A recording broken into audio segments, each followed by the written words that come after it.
Hi, friends. Host Eric here, host Talking with Famous People. And if you're a long-time viewer, you probably recall that for quite some stretch of months, Talking with Famous People uh, featured a lot of Taylor. That was Taylor. And then abruptly, like the mists of the morning, he disappeared. Where did he go? Well, it turns out that he was imprisoned. Yeah, in jail. Uh, why? We're not going to go into all the details of that right now. Suffice it to say that I'm a little bit outraged. Okay, a lot of bit outraged. And I'm not nearly done exacting some manner of retribution, which is, of course, a key component of actual justice is retribution for harm done. Anyhow, that's not what we're here to talk about today. Even though Taylor's been out of jail now for a while, I haven't really talked to him yet.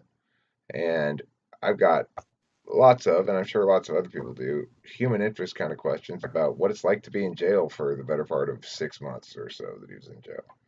So let's start there. How many actual days do you think he spent in jail? Do you know precisely? 102. 102 days. Now, that's 3 months plus 2 weeks. Three and a half months. That Okay, doesn't count. After jail, I went to rehab, so that's not counting rehab. okay. Well, how many total? Okay, well, let's just talk about the jail then. 3.5 months in jail. Uh, Describe for me what it's like when you first find yourself locked into this cage and having to come to terms with the fact that you may be there for a little while. Well, so the three and a half months was over a few different arrests, but really all basically around the same thing.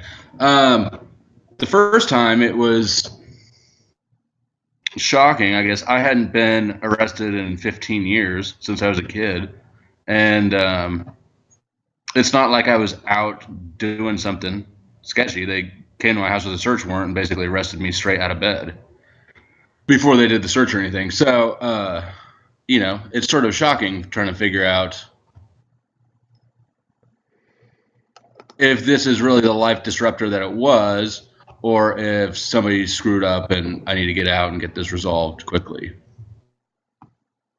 Right. But once you're in jail, the officers who arrested you, they're not. Nobody explains things to you. They just arrest you and take you to jail. And I was in holding cell. I was in the holding cell for 24 hours because they kept trying to book me in, but nobody knew on what charges. So I wouldn't get booked in because I didn't have any charges against me. So why am I under arrest?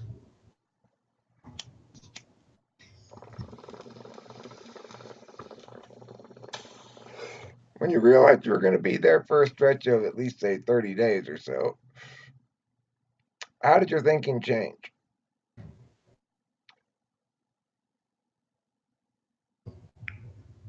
You just settle in. You know what it is. I mean, I knew what it was. Were you Um, were you scared of the people in jail?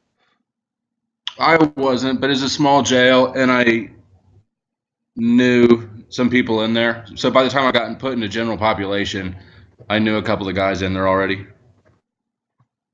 I see. Did I you didn't have any. I didn't have any personal safety issues did other as people far in as the jail? Did other inmates in the jail have personal safety issues? yeah, some. I mean, there's and if you're in danger or if you're being just a pain in the ass, they'll put you in the max cells, which are single man cells. There was one fist fight while I was there. What was it about? An extra sleeping mat. I When you see. get booked, when you get booked into jail, they give you your stuff. You get a jumpsuit, the orange shoes, um, your bedding, including a mat. It's sort of like the little cushions that you'd put on a lawn furniture or Uh-huh. on a pool deck chair. Yeah. One of the inmates had a doctor's note to give him two mats because he had a bad back. He was a bigger guy. when he got picked up for prison, he left behind one of his bed mats, and there was a fight over that. So somebody else, so two people wanted to get his extra mat when he left. Is that what you're saying? Yeah. So they fought over it, and then I ended up with it. What did you? Was it? Did it make your stay better? Were you happier because you had the extra mat? I was happier because of it. I mean, the beds are just they're iron bunks. It's just a slab of metal, and the mats are pretty thin. So I see. So, how did your emotional state change as the days turned into weeks?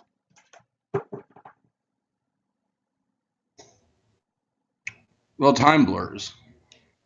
Time essentially became meaningless. You don't. Also, where I was at, it's 24-hour lockdown. So you don't go outside. There's no yard time. There's no windows at all. Your only sense of day and night is meal times. I see. And did you become depressed, sad, angry?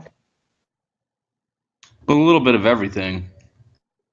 Everyone does. It's a 30 by 30 room basically with 8 guys in it. It's a bit of a constantly tense environment.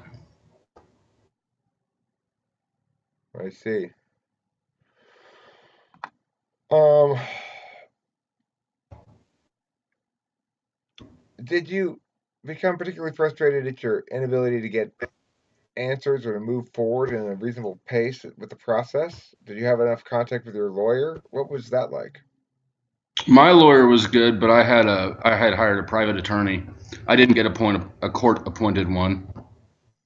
Um, Aside from that, yeah, getting answers really from anybody for anything was difficult. The rules of the jail are set up so that only the jail administrator can approve really any sort of trivial thing. And if he wasn't around, he didn't give his subordinates authority to make any decisions really outside of the ordinary. My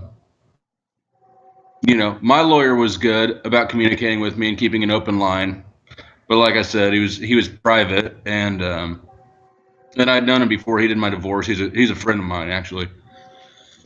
But aside from that, yeah, I mean, communication's pretty much non-existent. You get one envelope and one stamp a week, so you can mail out one letter unless you have people bring you up your own stamps. And there is a phone in the cell, but you can only call people who have set up accounts. And I think it's pretty expensive to set that up. It's like $60 for 20 minutes or something. Yeah, well, um, an unfortunate thing is while you have a lot of supporters, they're not necessarily local to you. And a lot of the things that are easy enough to do if you're right there in town are much more of an undertaking when you're far distance away. Um, but I I don't know if anybody was able to communicate to you, but the reality is, of course, we out here on the outside were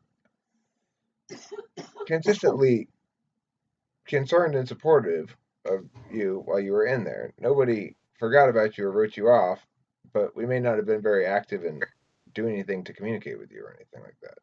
No, and everybody on the outside was plenty supportive. I never felt I got a lot of mail, and I had the benefit of not stressing about what was happening on the outside. That really almost every other inmate stresses about what's going on with their friends, their family, their girlfriends, their wives, all that shit. I had the benefit of not having to worry about that, and that was a huge relief to me. That obviously, like I said, most of the other inmates didn't have that privilege. I'm very glad to hear that that was something that you didn't have to wrestle with. Um, what is your take on the condition of inmates in jails in general? Do you think they do an adequate job of providing basic things that human beings need, or do you think that it's inhumane or something in between, or what are your thoughts? Um, you've got all your technical living necessities. I guess you get 3 meals a day, a shower a day if you get up on time, 2 jumpsuits a week. Nobody's, how do I say this? You get everything you technically need to live, but it's a real shitty way to spend any amount of time. The interesting thing to me and is that the conditions that we were in, like I said, there's eight men. It's an 8-man cell. It's 30 by 30 feet. It's a pretty small space. There's no windows. You don't go outside ever unless you've got court. Then they'll shackle you across the parking lot. If you kept a dog in that condition for 24 hours, you could be convicted for cruelty to animals. Um, Right. so yeah, I mean it's pretty shitty. Um, do you Everybody who was in there and was going to prison was really people get really excited to leave jail to get to prison. really? They think prison's better than jail? Prison's way better than jail. I see. Do you feel as though the majority of people there are suffering consequences or punishments commensurate with the harms they've done by their criminal activity? No, not at all. How many people there were in there because of violent crimes?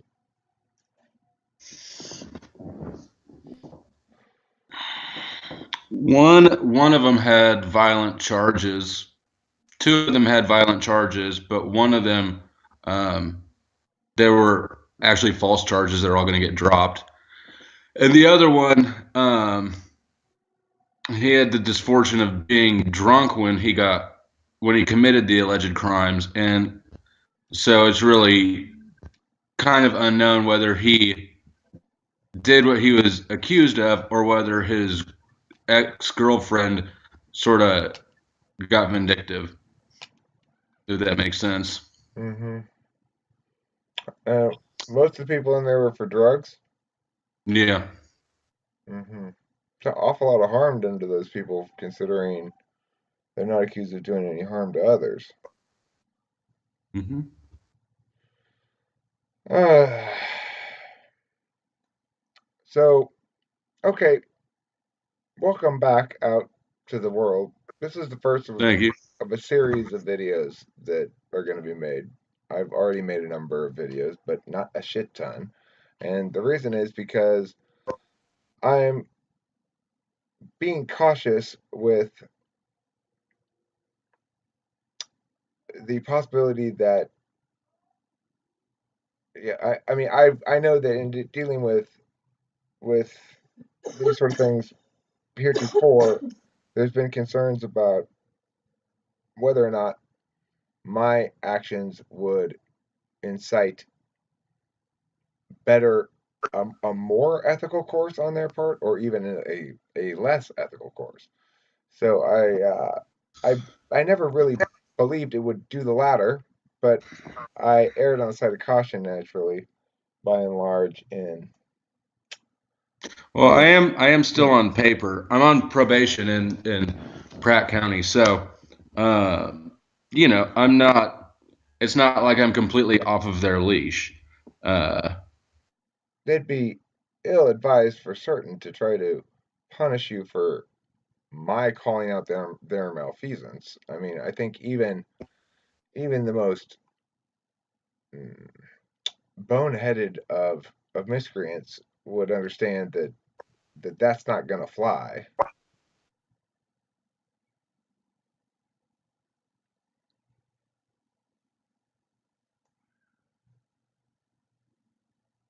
I don't know if he cut out or if he's just pleading the fifth. Anyway, that's enough for this video. Thanks for watching. Happy to have Yaylor back, and don't forget to eat plenty of cheese. Hopefully, they gave Yaylor plenty of cheese in jail. no cheese. Oh my God. Very, very little cheese. That is inhumane. Cheese is an expensive food product. We got lots of cornbread. Did you get cheese food substitute? I don't know what it was. There's every now and then, depending on the meal, you get like a little pinch of shredded cheese. Hmm. But the meat was all ground turkey. It was awful. Well, friends, you heard it here first. A paucity of cheese in jail. Don't you forget to eat cheese while you're here on the outside. Pretty soon you'll be arrested for doing nothing. Then you won't be able to eat cheese anymore. Thanks for watching.